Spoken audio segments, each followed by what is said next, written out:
আজকে আমরা আইছি একটা চরে। এইটা চর হইলো আপনার ব্রহ্মপুত্রের চর।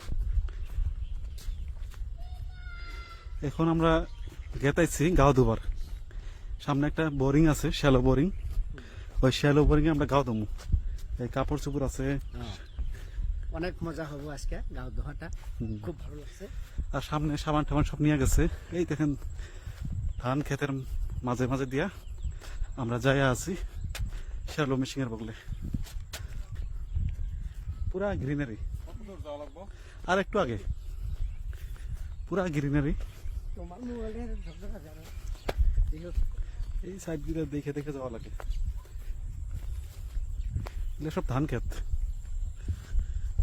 তো দেখবেন আপনি খালি খেতে দেখবেন ধানগুলো এগুলা জায়গার ধান যেটা হয় বিঘা মোটামুটি 35 মন ধান হয়। হয় নাকি?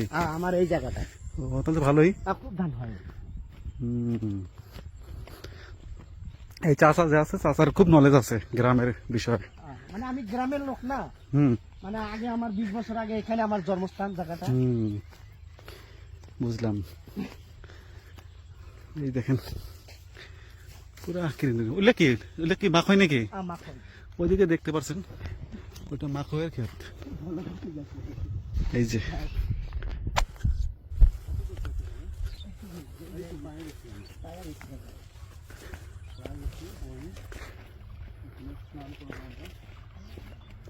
ভালো করে একটা ভিডিও। এই যে পানি, এই যে বোরিং এর পাইপ। মাঝে মাঝে ভয় লাগে, আবার কিন্তু আবার সাপ ঠাপ বাড়ায় নাকি।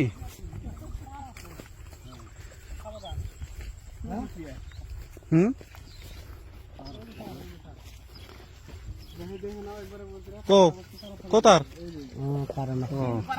এই যে বোরিং। ফার্স্টে কি পানি ঢুকান লাগে নাকি অল্প? আচ্ছা ওখানে যাও তো,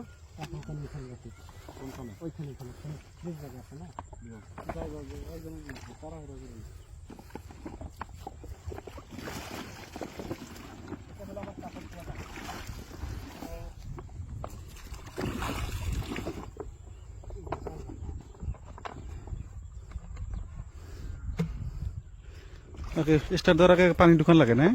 পানি ঢুকাতে হয়। মানে পাম গেছে গা? পামটা আনার জন্য পানি ঢুকা দিচ্ছেন?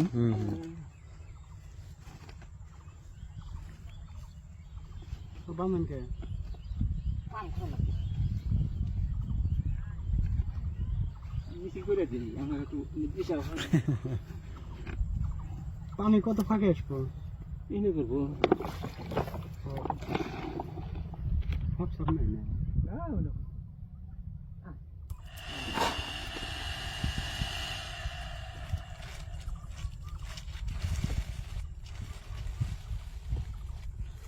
কারেন্ট থেকে কারেন্ট নেওয়া হতেছে।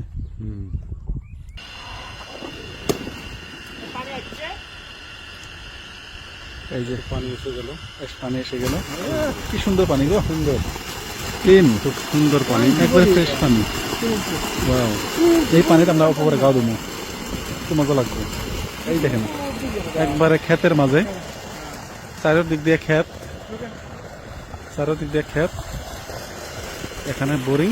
এই যে গাও ধুতেছে একজন করে, আমরা দেবো ঠান্ডা পানি। ঠিক আছে, তাহলে আমরা গাওটা ধুয়ে নেই, তারপরে দেখাবো। এই পানিতে আমরা গাও ধুলাম, কি মজা লাগছিল। মাথায় ঠ্যাং ঠ্যাং দিয়ে গাও তো ধোয়াই হয়ে এলো। এখন আমরা এই যে আঙ্গের গাও ধোয়া হইলো, এখন আমরা যাই আছি। এগুলো পানি আমরা জাস্ট ইউজ করলাম, এত দূর আইছে পানি। ঠিক আছে বন্ধুরা, আজকের জন্য এইটুকুই। পরে আবার অন্য জায়গায় দেখাবো নি আপনার করে।